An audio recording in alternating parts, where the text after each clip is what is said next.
basically trigonometry is realizing that all right triangles that have an angle the same, then the ratios are going to be the same. And so you can use that if you store all those values, you can use them later to help you solve for missing sides and missing angles, it turns out. And so one ratio was to look at tangent. So if you're standing right here, tangent would be opposite over adjacent. But that's not the only ratio you could write. If you got a triangle, a right triangle, you can write other ratios too. You could compare these two sides and these two sides. And so that's where sine and cosine comes in. Because the ratio of this to this is going to be different than the tangent ratio, right? It's going to be a different measure. And so you need to access that information differently. So the sine and cosine ratios are trigonometric ratios for acute angles that involve the lengths of a leg and the hypotenuse of a right triangle. So let's go ahead and let this triangle be ABC. Let's go for A right here, B, C, and it says that the sine of angle A, written as SINA, and the cosine of angle A are defined as follows. So we're standing at angle A, aren't we? Standing at angle A, and sine of A is going to be I guess I'll use this like a fraction bar. Sine of angle A is going to be equal to opposite side to angle A over hypotenuse. Now I'm not going to say hypotenuse to angle A because hypotenuse is the hypotenuse, isn't it? Now in this specific triangle, which side is opposite? CB. And which side is the hypotenuse? AB. Which is pretty good. All right, and then cosine is going to be, take a guess, adjacent to angle A over hypotenuse.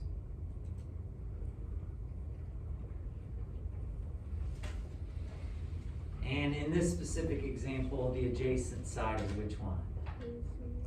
CA or AC, and the hypotenuse is BA. Okay, so it's going to become more important today that you recognize which ratios you can use. Does that kind of make sense? It's not all going to be tangent. You're going to have sine and cosine in there as well, so you got to be able to recognize what's going on. All the trigonometric ratios can be remembered from the anagram SOHCAHTOA. SOHCAHTOA. And as you can see, sine is opposite over hypotenuse, that's the SO. Cosine is adjacent over hypotenuse, that's the CA. And then the TOA is tangent equals opposite over adjacent. And if you remember SOHCAHTOA, you've got them down, right? And you're going to do good on the ACT.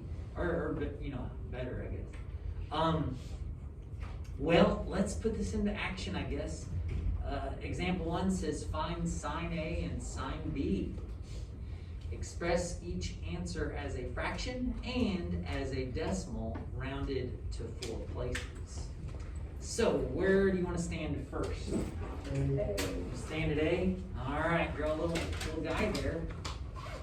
Little girl, maybe. Or do we even need to say? I mean, you know, whatever. So we're at sine A, and sine A is what over what? Opposite over 40 over 85. Sine A is opposite over hypotenuse. And let's simplify that. Did you guys know if you hit the fraction button on your calculator and just hit equals, it will reduce it for you? It's kind of nice. What do you guys get for the reduced fraction? 8/17. 8/17. Or they also want us to get the answer 0.4706. I dig it. That sounds good. All right. So back in the olden days, what you could do, yeah, this is kind of interesting. What you could do is actually, you could say, you could look it up backwards, look up this value, and then what it could do is it could tell you what the angle was. So you can kind of look it up backwards. It's kind of interesting. Back when they had big books for all this stuff. Well, what else do we need to find? Sine B. So now let's stand over here. And sine B is still going to be opposite over hypotenuse. But what's opposite now? 75. Over hypotenuse, 85. Simplify that. What do you get? 15/17. And as a decimal? 8824. So here's what's kind of cool. It turns out because sine and cosine always have the hypotenuse on the bottom. Isn't hypotenuse always the longest side? Yes. Yeah. So when you find these sines and cosines, the ratio is always going to be less than 1. But what's interesting is, and we saw this yesterday, if you find the tangent ratio, it's opposite over adjacent. Sometimes this will be the opposite one and this will be the adjacent one. Do you see how that's longer? So you'll actually get some that are bigger than 1. It's kind of interesting. I could see how somebody might be kind of tricky and try to test your knowledge and say, hey, this trig ratio is 1.567. Is it a sine, cosine, or tangent ratio? Well, the only option would be a tangent ratio because it's bigger than 1. Well, example 2 is practicing the cosine ones. Do you guys want to just try this out? Well, no, it's got a radical in it, so let's try this first one. Let's stand at P. Make sure we're good. Now, cosine is what over what? Adjacent over hypotenuse. So what's adjacent to my stick figure? 15 is. Oh, wait. It looks like it's 15, but 15 is the what? Oh, that's not hypotenuse. Oh, snap. Yeah, that's the hypotenuse. So we always want to make sure that hypotenuse we don't try to use as our adjacent side. So what should we use instead? Yeah, so we're going to be 5 square root 5 over what? 15. There we go.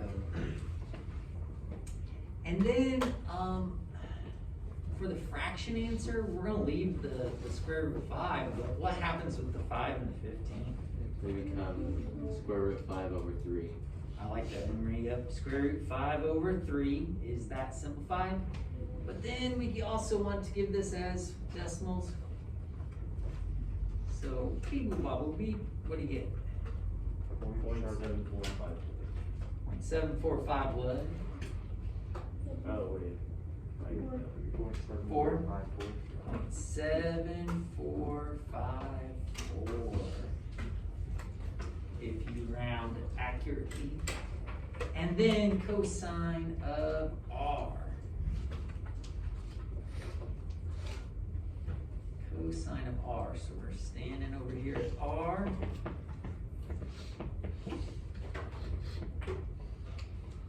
Cosine's adjacent over hypotenuse. Which side is adjacent? The 10 is, isn't it? 10 over 15, which reduces to 2/3. Whoops. 2/3. Or 7. Very good. Awesome, everybody. Okay, so sine and cosine. Let's use this. Okay, so example 3 says a rope staked 20 feet from the base of a building goes to the roof and forms an angle of 58 degrees with the ground. All right, and what they're gonna ask us is, to the nearest tenth of a foot, how long is the rope? Let's draw a picture. So we got a building, right? Buildings are usually tall. I suppose some may go immediately underground, but that's kind of strange. So you got this building, and what does it say? You've got a rope that is stuck or staked 20 feet from the base. So is the rope's going to be stuck to the ground about right here, let's say. You guys with me so far? Yeah. And it says the rope goes to the roof.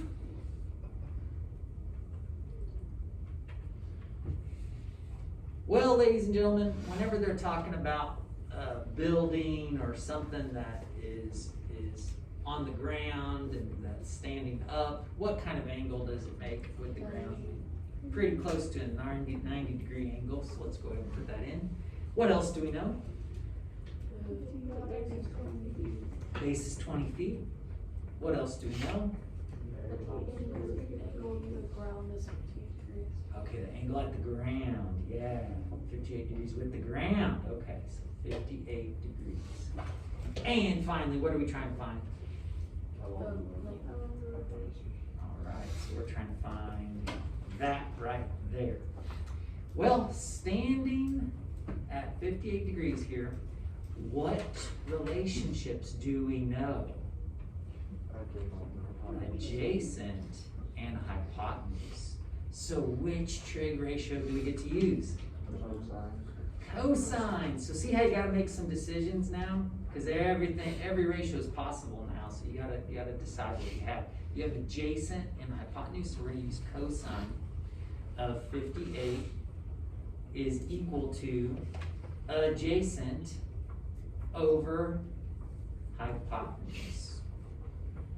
Now, ladies and gentlemen, yesterday I made a big deal about how you need to multiply x on both sides, and then what did you end up having to do? Divide the cosine 58 over. You know what? If you practiced this yesterday, you're probably sick of doing that a little bit. What always seems to happen with this x and this cosine 58? They just swap places is what happens. You can kind of do that, you know, in your head a little bit. Multiply x's on both sides, then divide this over, boom. So I would encourage you to just go ahead and go right to this point right here. And I grabbed my calculator, but I grabbed a different calculator today. This is a Casio. I think yesterday I was using Texas Instrument. And I punched it in, and I was like, yep, got an answer. That answer seems reasonable, and I moved on. And then what I noticed was right here, I don't know, can you guys see that? So I've already changed it, but what I noticed was instead of, oh gosh, okay.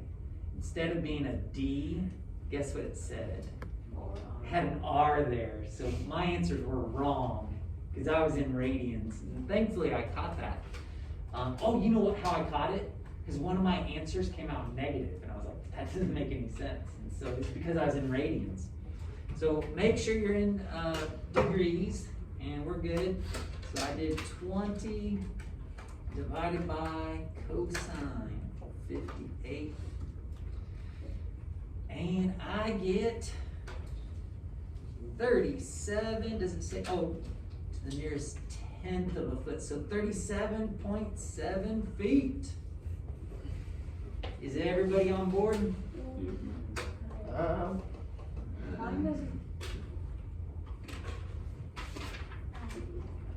What do you think?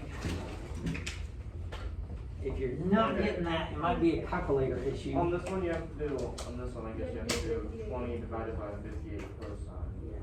Yeah, exactly. You can sure do that. And don't forget to hit the equal sign. Yeah. Yeah, on that one, you gotta do it a little bit backwards. Everybody good? Yeah? Alright, well that's fun. Oh, here's some vocabulary we get to think about. If you look up at an object, the angle that is formed from the horizon line up to the line of sight is called, so here's what's going on. I'm looking straight ahead, but then a clown in a biplane is flying up here, and I look up. So this angle that is formed from where I'm looking originally, and then I look up, That's an angle of what, do you suppose? Angle of elevation. That's what I was That's what you're going for there, I think. You were gonna get there. Yeah, it's called the angle of elevation. Now, in my example there with the clown and the biplane, the angle of elevation would have to be if I was looking parallel to the ground. Are you guys with me on this? So it's always parallel to the ground and then the angle upwards. Well, if you look down at an object, the angle that is formed from the horizon line down to the line of sight is called the what? So now I'm looking straight ahead, but then I see a clown in a, no, I don't know. An excavator. I see, I see a clown nose on the ground. So I look down because it fell out of the plane. So, but I look down. So now we're looking at this angle right here that I'm looking at straight here, and I look down, angle of depression. Oh, yeah, it's kind of sad. Especially for a clown. Yeah, 14-angle exactly. triangles. I mean, really, are clowns happy? I don't know. Angle of depression. Math classes. All right, so for a little picture here, let's not complicate things too much by drawing like a person. Let's just represent points, and it'll be a little more clear cut. But so you've got like a let's say a person on the ground here, and then you've also got like a cliff. Maybe you're hiking in the sequoias. There's a cliff, and you see somebody up there, and this person's right at the edge here. So this is our example here. Well, the angle of elevation is pretty straightforward. So they're looking at each other, right? They're looking at each other. The angle of elevation is right here. Angle of elevation. That's right there. Do you guys see that? You're at the ground, and then you're looking up. So that's the angle of elevation. An example of an angle of depression would be a horizontal line across the top here, right? But then you're looking downwards. So it's a horizontal line looking downwards. So this is an example of an angle of depression.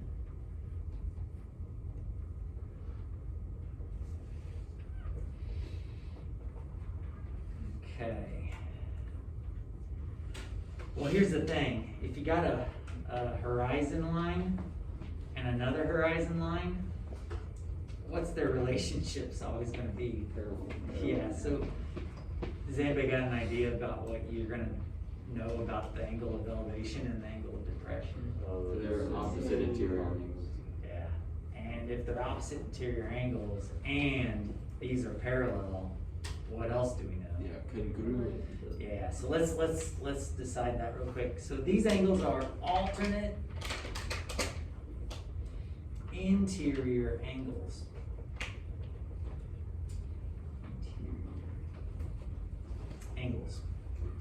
Since all horizon lines are parallel to each other, then that makes the angle of depression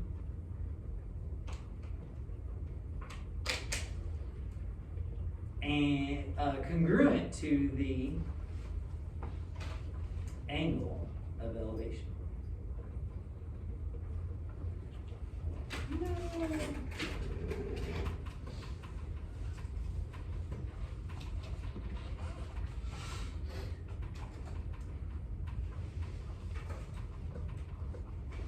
Are you guys cool with that? So it turns out, if you got this situation here where you've got both an angle of elevation and an angle of depression, you actually know that they would have the same arc mark, wouldn't they? They're congruent. Okay, let's put this into action here. Example 4 says a pilot is looking at an airport from her plane. The angle of depression is 29 degrees.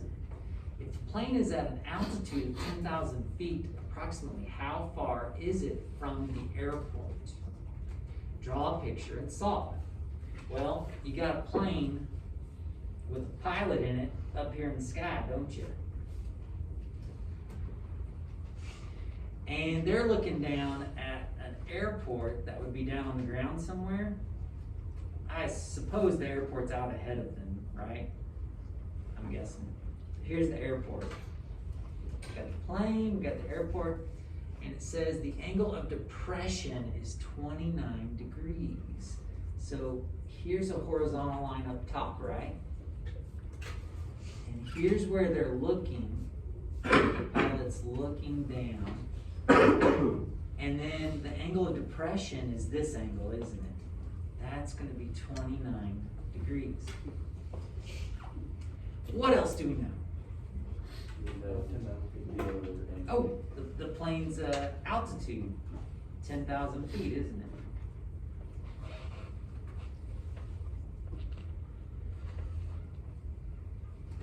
Well, if it's an altitude, what angle does it make with the ground? It's a 90-degree angle. All right, we know some stuff. What are we actually trying to find? So how far they are. So where is that? Bottom, right here? Oh yeah, it's like, it's gotta be the hypotenuse, doesn't it? That's what we're trying to find, is right here. Well, ladies and gentlemen, the way I decided to draw it, it will be helpful to know what? If this is 29 degrees, this one's gonna be 29 degrees, isn't it? That would be helpful to know. Now, in truth, I would not have to know that, because if this is 90 and it's parallel, wouldn't these be 90 here? And I could subtract from 90 to get that angle, and I could solve it using this angle up here. You could go either way with this, and we might actually do that just to show you that you can get it either way. Another way I could have done this is I could have drawn the height right here, couldn't I? The altitude up to that horizontal line would be the same as the altitude here. So there's a few different options that I could have presented this. But I like using the fact that depression and elevation are the same thing.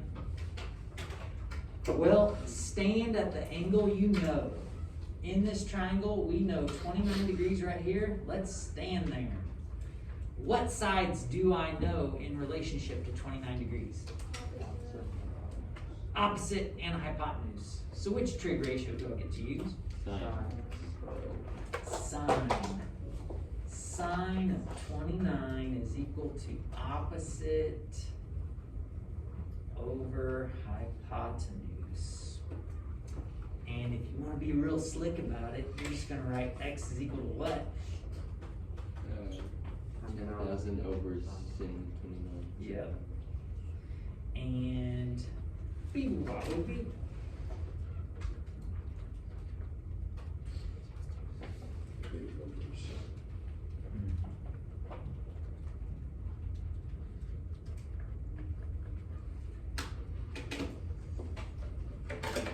I got 20,626.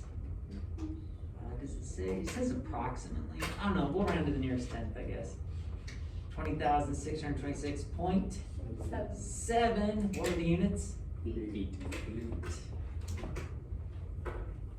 That's how far the plane is from the airport. You guys cool with that? Now, real quick, 90 minus 29 is 61. So if we were standing here instead, standing here, you would know adjacent and hypotenuse, wouldn't you? So you would go cosine of 61 is equal to adjacent over hypotenuse. And then it would end up being 10,000 divided by cosine 61. And I get the same thing. Pretty cool, huh? All right. Well, we're not done yet, are we? A dog is looking at a squirrel at the top of a tree, as dogs are prone to do. The distance between the two animals is 55 feet, and the angle of elevation is 64. I prefer tall. How tall is Yeah, how high up, maybe, I don't know, just asking how high it is seems strange. How tall is the squirrel? And how far is the dog from the base of the tree? Will you guys give this a shot and I'll be quiet and then you can check your answer with me? You guys try this out? Always draw a picture. Don't think you're gonna set it up correctly every time if you don't draw a picture.